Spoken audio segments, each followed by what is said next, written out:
ito ay rated SPG. Striktong patnubay at gabay ng magulang ang kailangan. Maaaring may masiselang tema, lengguwahe, karahasan, sexual, horror o droga na hindi angkop sa mga bata. Tukoy na kung sino ang suspect sa pagpanaw ni Attorney Meredith Simmons, si Ino, dahil meron siyang split personality. Kaya niyang magsinungaling kahit kanino. Kaya niyang maging mabait sa harap ng kausap niya, pero kaya pala niyang pumatay ng tao. Abangan natin sa Lilet Matias, Attorney at Law. Matalino at pursigido si Attorney Kurt na tulungan si Lilet. Ayon sa investigasyon niya, hindi nagtutugma ang timeline event sa pangyayari. Sa galing ni Kurt, nalaman niya base na rin sa sariling pagsusuri niya na maaaring may nagtampered sa medico legal sa katawan ni Attorney Mir. Hindi naman makapaniwala ang mga pulis dahil pinag-aralan nila mismo ito at mabigat na akusasyon ang sinasabi ni Attorney Kurt. Sa pagtakas ni Marites, sa presinto siya dumiretso dahil sa nakokonsensya siya na ibang tao ang nakakulong sa kasalanan ng iba. Hindi kinaya ni Marites na hindi niya matulungan ang naging kasundo niya minsan noong dumalaw si Lilet sa bahay ni Lorena. Nagulat sina Attorney Kurt nang marinig ang boses ng isang babae na nagsabing, "Meron po kayong dapat malaman. May alam akong makakatulong sa investigasyon nyo sa kaso ni Attorney Meredith Simmons." Napalinga-linga si Kurt dahil baka may ibang nakarinig sa babae. Agad nilang pinaupo ang babae. Nagpakilala na siya ay si Marites, nakasambahay ni Lorena. Naniniwala si Marites na hindi si Lilet ang pumatay kay Attorney Mir. Ikinuwento ni Marites ang mga nalalaman, kagaya ng umuwi si Ino na duguan ng gabing yon na galing sa bahay ni Attorney Mir. Natuklasan ni Attorney Kurt na si Ino pala ang lalaki nakamotorsiklo na unang sinabi ng nagtagong testigo. Nagpagtagni-tagni ni Kurt na maaaring totoo ang mga sinabi ni Marites, pero nagtataka naman si Kurt kung bakit hindi man lang lumitaw si Ino. Hindi man lang nabanggit ni Lorena ang tungkol dito, samantalang si Lorena ay nagpapakita ng malasakit kay Lilet. Naghihinala si Kurt. Inimbitahan ni Kurt si Marites na tumayong pangunahing saksi kung talagang may malasakit siya kay Lilet. Pumayag naman si Marites. Bago pa siya lumantad ay buo na ang loob niyang tumulong kay Lilet.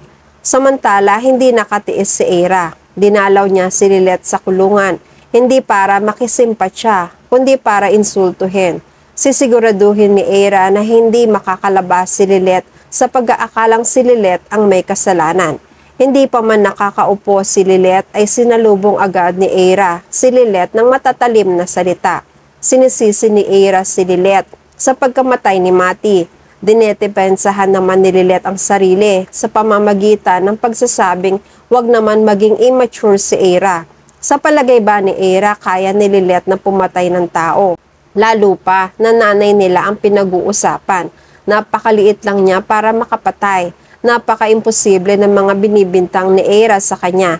Pero sarado ang isip ni Eira sa mga paliwanag ni Lilet dahil sa maling paniniwala niya. Maya-maya ay dumating si Kurt. Inawat niya si Eira. "Attorney Eira, tigilan mo na si Lilet. Huwag mo siyang sisihin sa pagkamatay ni Attorney Mir dahil wala siyang kasalanan." Nagtataka si Eira. Bakit naman nasabi yun ni Kurt? Dahil ba kaibigan niya si Lilet? Sinabi na ni Kurt ang nangyari. "Maghanda na kayo, Attorney Eira, dahil may sumuko ng witness sa pulisya. At ayon sa witness, hindi si Lilet ang pumatay kay Attorney Meredith." Nanlaki ang mga mata ni Eira. Nagulat rin si Lilet. Sabi ni Lilet, "Talaga ba, Kurt? Nakita ba niya kung sino ang pumatay sa nanay namin?" Sumagot si Kurt, "Hindi pa tayo sigurado, pero magugulat kayo kapag malaman niyo kung sino ang tinuturo ng witness na nagpunta sa bahay ni Attorney Mir." Naghihintay sina Eira at Lilet sa mga susunod na sasabihin ni Kurt. Nagpatuloy siya. Si Ino, gulat na gulat nga ang dalawa. Pinagpatuloy ni Kurt ang kwento. Oo, si Ino, dahil si Marites ay kasambahay ni Lorena. Nakita ni Marites na umuwi si Ino ng gabing yon na may mga dugo ang damit, pati na rin ang sapatos. Pinapasunog sa kanya ang mga ebidensya. Pinalinis rin sa kanya ang motor at ang helmet na suot ni Ino. Nagturuan ng mag-ina kung sino sa kanila ang pumatay kay Attorney Mir.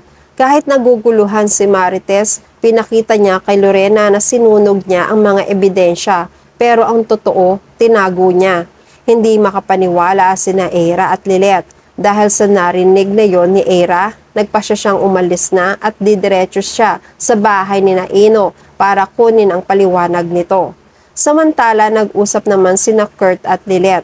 Hindi makapaniwala si Lilet sa mga binalita ni Kurt na magagawa yon ni Ino.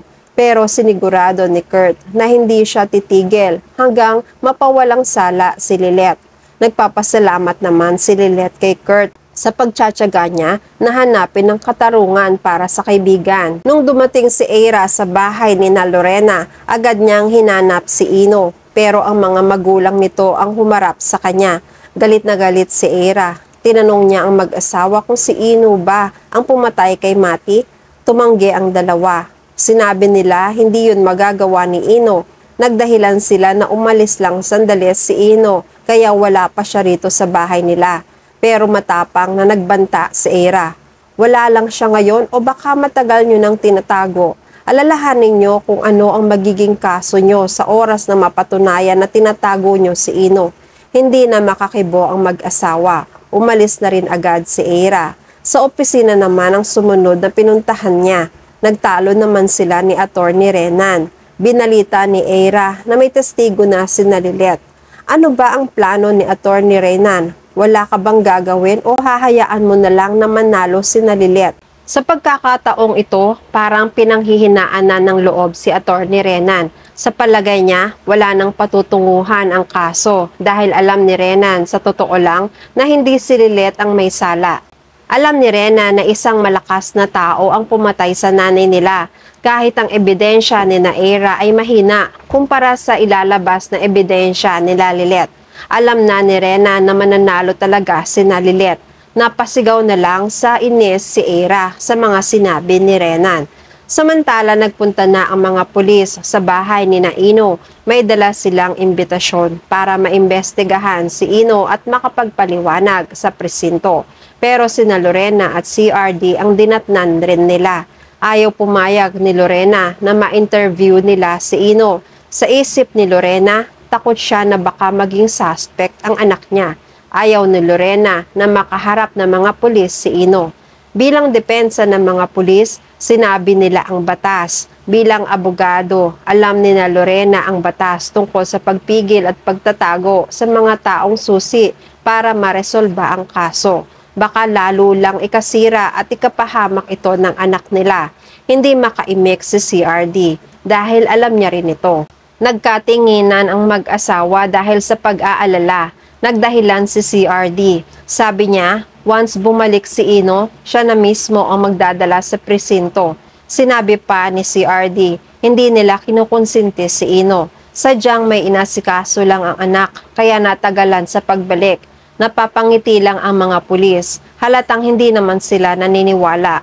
Umalis sila na masama ang tingin sa isa't isa. Sa kabilang banda, inuusig pa rin si Ino ng kasalanan niya. Inamin na niya kay Lorena na nababaliw na siya sa loob ng kwarto na pinagtataguan niya. Kilala si Ino na isang sinungaling at mapagpanggap. Kaya niyang maging mabait sa harap ng isang tao. Pero malaasal demonyo naman pala siya na kayang pumatay ng isang inosente. Nung niyakap niya ang nanay niya, pinaniwala ni Ino si Lorena na hindi niya magagawa ang ganong bagay. Pero nag-iba ang hitsura ng mukha niya. Kahit sa nanay niya ay nagsinungaling siya. Pero dahil nanay si Lorena, nararamdaman niya na si Ino talaga ang suspect. At yan ang mga pakakaabangan natin sa Lily at Matias, Attorney at Law. Please like this video and please subscribe to my channel. At magkita-kita po muli tayo sa mga susunod pang episodes.